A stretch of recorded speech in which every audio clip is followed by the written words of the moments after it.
नमस्कार दोस्तों, बहुत बहुत स्वागत है आपका संवाद न्यूज इंटरनेशनल पर। मैं हूं आपका अपना संकेत चतुर्वेदी। तो दोस्तों, आपने ग्रैंड ओल्ड पार्टी के बारे में सुना है? हाँ, ये वही ग्रैंड ओल्ड पार्टी है जिसके नेता सलमान खुर्शीद, जो कि विवादों के बादशाह हैं, उन्होंने कहा था कि सोनिया गांधी पूरे भारत की मां है। ये वही ग्रैंड ओल्ड पार्टी है जिसने कहा था कि मोहनदास करमचंद गांधी इस देश के बाप हैं, बापू हैं। हालांकि मैं ऐसा नहीं मानता। जो आपका विचार है वो आपका है, जो मेरा है मैं नहीं मानता कि वो देश के बाप हैं।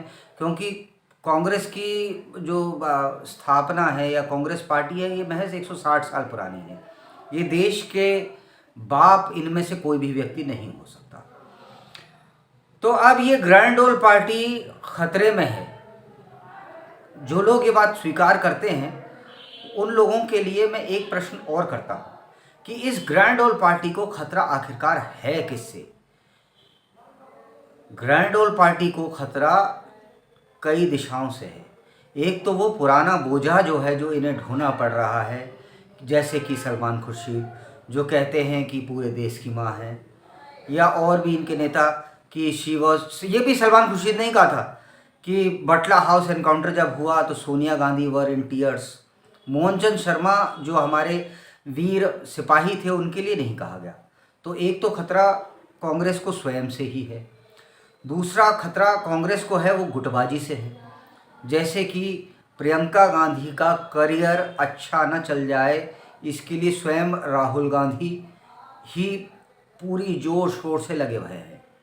और तीसरा खतरा जो शायद कांग्रेस अभी समझ नहीं पा रही है, वो ये है कि कांग्रेस को खतरा जो है वो बाहर से नहीं, अपने इंडिया अलायंस के एक पार्टनर जो है उनका, दैट इज आम आदमी पार्टी। ये वही आम आदमी पार्टी है जो कांग्रेस को गालियां बकती हुई आई थी सत्ता में। कांग्रेस चाहती है कि कैसे भी हो हिमाचल में वो अपनी सरकार बचाए। पर क्या आम आदमी पार्टी चाहती है कि हिमाचल में कांग्रेस शुड डू वेल? जी नहीं, वो कभी नहीं चाहेगी। वो अपना पंजाब के आगे विस्तार आम आदमी पार्टी करना चाहेंगे, निश्चित तौर पे करना चाहेंगे। अब इसके लिए वो चाहेंगे कि कांग्रेस की वहाँ पे गवर्नमेंट गिरे। अगर कांग्रेस अच्छा नहीं करेगी हिमाचल प्रदेश में और उनकी सरकार गिरती है, तो वहाँ पर एंट्री बनती है अरविंद केजरीवाल की। अरविंद केजरीवाल जब वहाँ पर एंट्री मारेंगे तो वो एक नया राग सुनाएंगे। वो कहेंगे कि ये कांग्रेस की गड़बड़ थी, उसकी वजह से कांग्रेस का इंटरनल इशू था और हम अब आ गए हैं। अपने चिर परिचित अंदाज में अरविंद केजरीवाल जी कई सारी घोषणाएं करेंगे फ्री वीज़ की, जो नए वोटर्स को बड़ी लुभावनी लगती हैं। वो कहेंगे यार फ्री बिजली ले लो, फ्री पानी ले लो, फलाना ले लो, ढिमकाना ले लो। हालांकि उसका नेट रिजल्ट क्या होगा, इंडस्ट्री बैठेगी, क्या होगा क्या नहीं होगा, उसको उससे मतलब नहीं है। केजरीवाल चाहेंगे कि जो स्टेट्स में जहाँ पे अभी कांग्रेस थोड़े बहुत भी स्थिति में है, 3 स्टेट्स हैं वैसे कांग्रेस के पास में। एक तो कर्नाटक हो गया जहाँ पर अभी बम ब्लास्ट हुआ है, आप लोगों को पता ही होगा। दूसरा हिमाचल हो गया और तीसरा तेलंगाना हो गया। तो यहाँ पर कांग्रेस है। आम आदमी पार्टी चाहेगी, या इवन रादर जो इनके साथ में मिले हुए क्षेत्रीय दल हैं, ये चाहेंगे कांग्रेस नहीं करे अच्छा, क्योंकि पॉलिटिकल स्पेस इनके लिए तभी बनेगी। अरविंद केजरीवाल फ्री बीज के साथ में आएंगे। अब लोकसभा चुनाव में जैसा कि एविडेंट है, जैसा कि दिख रहा है, इंडी अलायंस जो है, इंडी गठबंधन जो है, इसकी हार तय है गुरु। ये सबको दिख रहा है कि ये हारेंगे। अब आगे का होगा क्या कि केजरीवाल जी कांग्रेस पे जाएंगे, मल्लिकार्जुन खड़गे से कहेंगे कि आपकी गलत नीतियों के कारण हम ये चुनाव हारे। खड़गे जी कहेंगे भैया हमसे क्या गलती हो गई। वो कहेंगे यही नहीं पता होता कि किससे बात करनी है कांग्रेस में। कांग्रेस के पास कोई विचारधारा ही नहीं है। संदेश खली के ऊपर, मतलब मैं एग्जाम्पल दे रहा हूँ, मैंने कहा ना, मैं कोई बात बिना फैक्ट के नहीं कहता। संदेश खली के ऊपर जब बात हुई मल्लिकार्जुन खड़गे से, तो मल्लिकार्जुन खड़गे ने पता है क्या जवाब दिया कि हम जो एमएसपी है वो किसानों को जरूर दिलाएंगे। आप सोचिए, प्रश्न संदेश खली पे है और जवाब क्या देना है ये कांग्रेस प्रेसिडेंट को नहीं पता, और कांग्रेस प्रेसिडेंट को यही नहीं पता कि मैं प्रेसिडेंट हूँ भी कि नहीं हूँ। अब कांग्रेस में जो नीचे के लीडर्स हैं उन लोगों के दिमाग में क्या जाएगा कि भैया मल्लिकार्जुन खड़गे तो सिर्फ नाम के हैं, रबर स्टैंप हैं, और ये सब लोगों को पता है, ये आज से नहीं बहुत पहले से है। लेकिन जो लीडर्स हैं वो ये सोचेंगे कि यार मैंने पिछली बार प्रियंका वाड्रा से बात करी तो राहुल जी नाराज़ हो गए, राहुल जी से बात करी तो जीजा जी नाराज़ हो गए, जीजा जी से बात करी तो माता जी नाराज़ हो गई। तो जो लीडर है कांग्रेस का उसको ये नहीं पता कि उसको जाना किसके पास है। इस सारी चीज़ों का फ़ायदा उठाएगा कौन? अरविंद केजरीवाल। वो कहेगा गड़बड़ तुम्हारे अंदर है। अब फ्रीबीज का वो झांसा देगा, वो कोशिश करेगा कैसे भी हो अलग अलग स्टेट्स में, ये 3 स्टेट्स जो मैंने आपको बताए, वहाँ पर सरकार इनकी बने और कांग्रेस की पहले तो कमियां गिनाई जाएं और सारा ठीकरा जो है Arvind Kejriwal knows very well कि लोकसभा चुनाव इंडिया अलायंस हारने वाला है और जैसे ही लोकसभा चुनाव हारा इंडिया अलायंस, ये गठबंधन तो तभी टूट ही जाना है। लेकिन अब तक जो आप नई दिल्ली की कॉन्स्टिट्यूएंसी में जहां से सोमनाथ भारती खड़े हो रहे हैं इंडिया अलायंस के मेंबर ऑफ पार्लियामेंट के बतौर, वहां पर जा करके अगले चुनावों में मान लीजिए ये जो विधानसभा के चुनाव होंगे उसमें कांग्रेस का कार्यकर्ता क्या कहेगा कि पहले हम कह रहे थे कि आप आम आदमी पार्टी वाले को वोट दीजिए और अब आप हमें वोट दीजिए। तो सामने जो खड़ा वोटर है वो कहेगा यार एक बात बताओ, तुम्हारा कोई अपना स्टैंड है कि नहीं है? कल तक तो तुम कह रहे थे कि तुम झाड़ू वाले को वोट दो, आज कह रहे हो कि नहीं नहीं झाड़ू वाले को वोट नहीं हमें वोट दो। तो तुम्हारा चुनाव के अकॉर्डिंग तुम्हारा जो मामला है वो तो बनता बिगड़ता रहता है। क्या कांग्रेस की कोई आइडियोलॉजी है? ये प्रश्न आम आदमी वहाँ पर पूछेगा, ये प्रश्न वहाँ पर देश की जनता पूछेगी और देश की जनता उतनी मूर्ख नहीं है जितना कि कांग्रेस समझती है।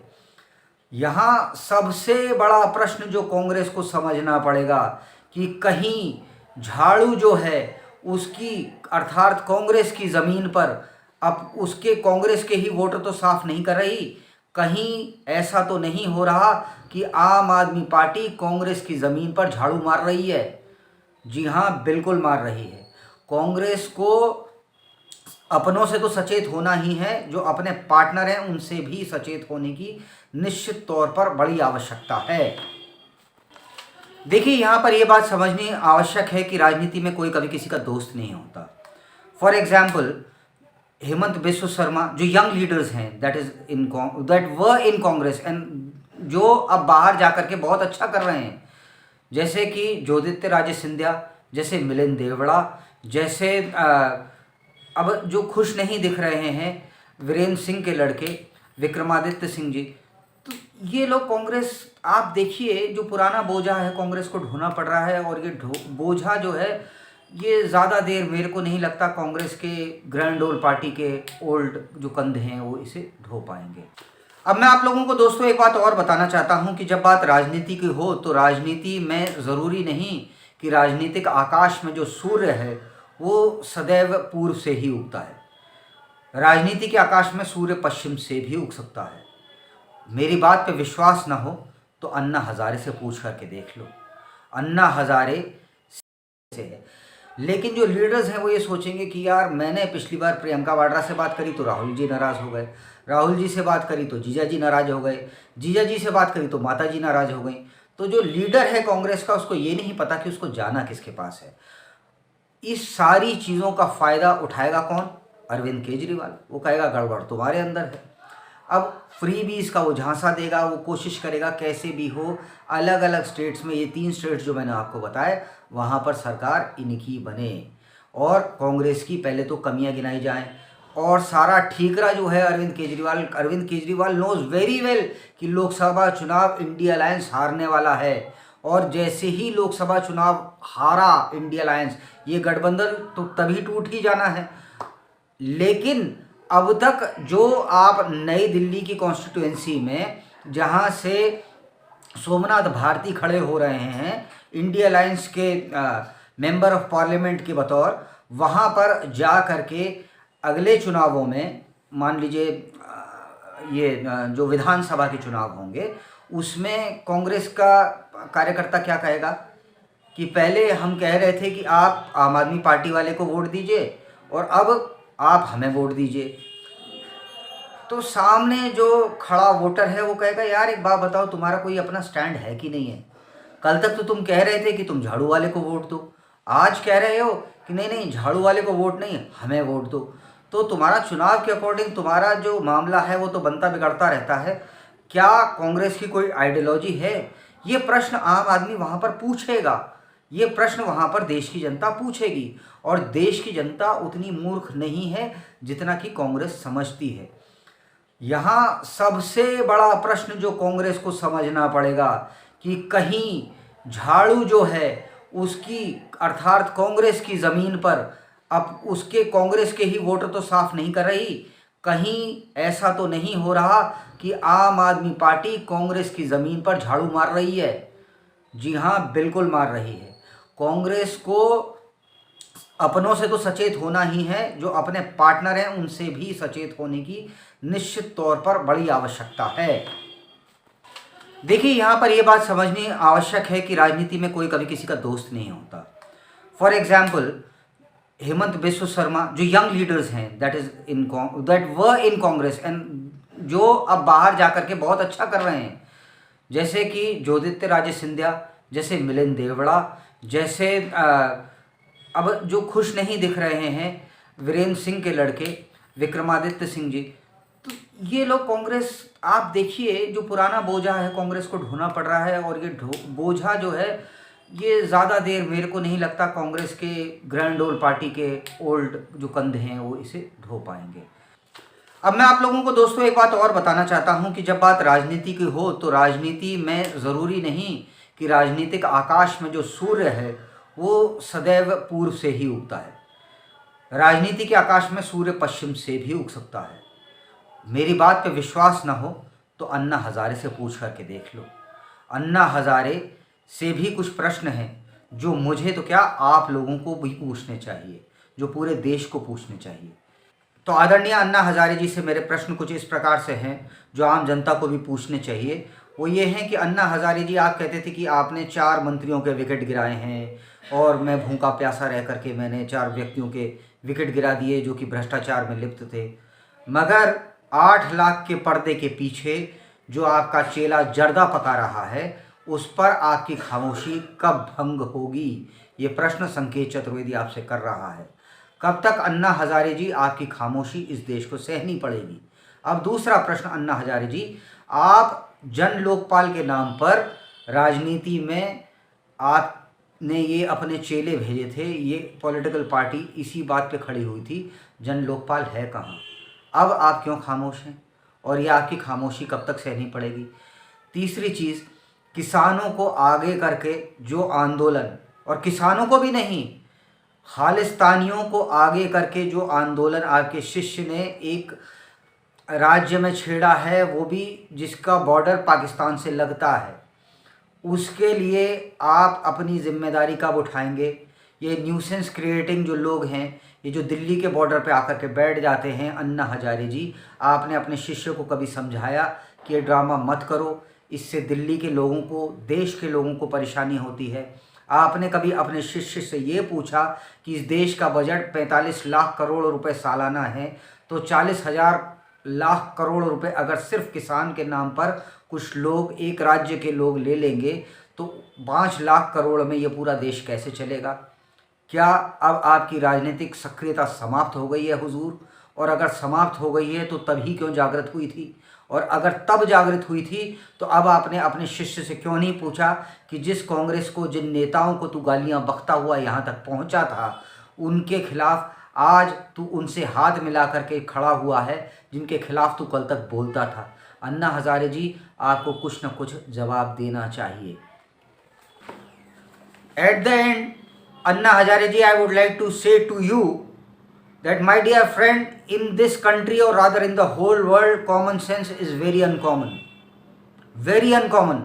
और ये कॉमन सेंस की बात नहीं, आप में अगर कुछ देशभक्ति, राष्ट्रभक्ति है तो जो बॉर्डर पे जो स्टेट है दैट इज़ पंजाब, जहाँ पर ये नौटंकी हो रही है, आप उसको समाप्त कराइए। जिस प्रकार से भ्रष्टाचार का आरोप लगाने वालों पर जो आपका चेला था वो आज वहीं पे जाकर के खड़ा हो गया है, आप उसके प्रति कुछ बोलिए, कुछ लोगों को बताइए कि वो सही कर रहा है या गलत कर रहा है। अगर आपकी नज़र में वो सही है तो भी आप खड़े होकर के बोलिए।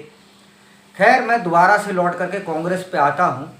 मैं बताना चाहता हूँ कि दोस्तों, जो कांग्रेस के युवराज हैं ना, उन्हें एक बात समझनी पड़ेगी कि वो अपने मंत्रियों पर ज़रूरत से ज़्यादा भरोसा न करें जो उन्हें ऊट-पटांग सलाहें देते हैं। सबसे बड़ी ऊट-पटांग सलाह ये उन्हें डाली गई कि जाओ और आम आदमी पार्टी से अलायंस कर लो। अंत में कहीं ऐसा ना हो, मेटामॉर्फिकली कह रहा हूँ, अंत में कहीं ऐसा ना हो कि प्रश्न ये निकले कि बाहुबली को कटप्पा ने क्यों मारा। ये आपके मंत्री समझदार हैं कि नहीं मैं नहीं जानता, लेकिन हाँ निश्चित तौर पर वो आपको भटका ज़रूर रहे हैं। और अगर आप अपनी ग्रैंड ओल्ड पार्टी बचाना चाहते हैं तो थोड़ा समझदारी से काम लीजिए, थोड़ी पॉलिटिकल अवेयरनेस ज़रूर जागरूक रखिए। और अगर आपके पास कोई ढंग का सलाहकार नहीं है तो मेरी उपलब्धता नहीं आपके लिए नहीं है, क्योंकि मैं देश के खिलाफ कभी नहीं बोलता साहब। इसलिए जय श्री राम। अगर आपको मेरी बातें अच्छी लगी हों तो कृपया मुझे सब्सक्राइब करें संवाद न्यूज़ इंटरनेशनल पर। मैं संकेत चतुर्वेदी आप सब दोस्तों से विदा लेता हूँ।